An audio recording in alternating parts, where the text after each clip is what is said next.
Do you have what it takes to be a Martian?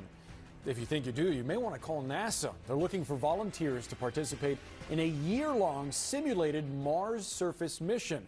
Your accommodations are going to be a 1,700 square foot 3D printed habitat at NASA's Space Center in Houston that you're going to share with 3 colleagues. And you'd be facing all the challenges a space traveler might face on the Red Planet. Let's discuss with retired NASA astronaut Leroy. Leroy, thanks so much for joining us. As a veteran of 4 missions to space, including a 6.5-month mission to the International Space Station, you know well what it takes to thrive in those kind of circumstances. So what does it take to become a Martian? Well, they're looking for doing studies, of course, and a lot of it is social interactions, seeing how the group works together, see how things go, if there are any conflicts that develop. And this kind of thing we've been doing over the years, both at NASA and in other places too. For example, some years ago, the Russians, their big biomedical research institute held a Mars 500, a 500-day international study with representatives from different countries. And so I believe this is the longest one that we've done to date.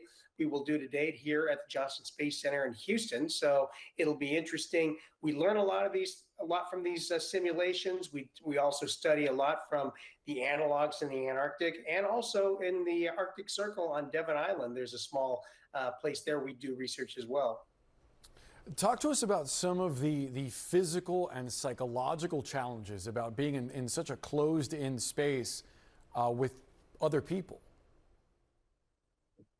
Well, that's just it we learned from the space station experience, and the Russians learned even earlier than we did, since they've been flying long duration space station flights before we even had Skylab up there. But we learned early on, or they learned early on, that you can't just throw a group of people together in a closed environment for a long period of time and expect everything to work out. So there needs to be some consideration of the personality mix.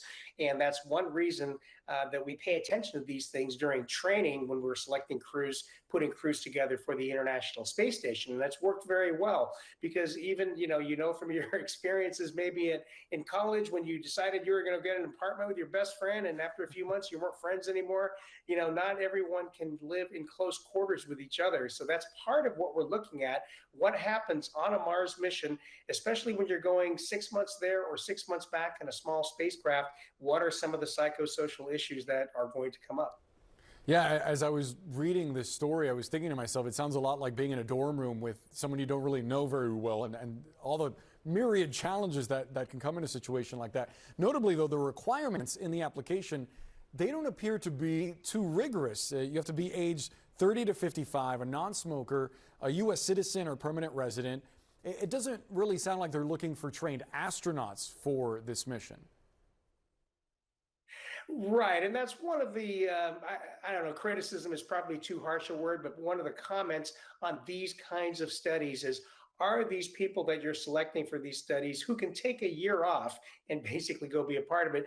Are they representative of what your astronaut community of people are going to be like? And so another example that comes to mind, this is some years ago where we had the biosphere right in the desert, and they had a lot of issues with not only their facility, but with the interaction of the people inside, and it didn't always work out well. So yeah, that's a fair comment on how representative will the volunteers be, or not volunteers, they're going to be paid, I'm sure. But how representative of a real astronaut crew will they be? Yeah, I wonder how much they're going to be compensated. That may not be a bad gig if you want to get to learn a lot about yourself and how you deal with other people's in a closed area. Leroy, on the broader context, how much closer does this actually get us to the first human journey to Mars? How significant is this a step along the way? Well, every little bit accretes some knowledge. And so, there is some value to doing these kinds of studies. But, I have to say that probably the best place to do these kinds of studies is in the actual environment aboard the ISS. So you've got people flying regularly, 6-month missions. Now, it's not the year-long mission or a year and a half, at least, long missions we're envisioning, since it takes around 6 months to get to Mars, and then say a 6 or longer month surface stay and then a 6-month return journey. You're talking about a much longer mission, but still, you're actually in the space environment with astronauts, with cosmonauts, with an international crew. And now, so we're studying those interactions very carefully. Like I said, we're very good about putting crews together. We haven't really had any issues, any significant issues to date. But, I don't want to take away from studies like this to say that they're not as valuable. They do add some value. But again, there are the caveats of, are these people really representative of the folks you're going to send to Mars? Frankly, you're probably going to send older people to Mars, and not for any other reason. Well, for many reasons, but probably the main reason is because of the radiation exposure the crew is going to be exposed to on the way there, on the surface, and then on the way back. You want to send older people. That's not, certainly you don't want to send women of childbearing age and expose them to those levels of radiation. But even younger folks, you don't necessarily want to expose them to higher levels of radiation, whereas older folks, they're likely to, maybe pass on from other causes, before the radiation causes a problem. Really fascinating perspective. Leroy Chow, thanks so much. Appreciate the time.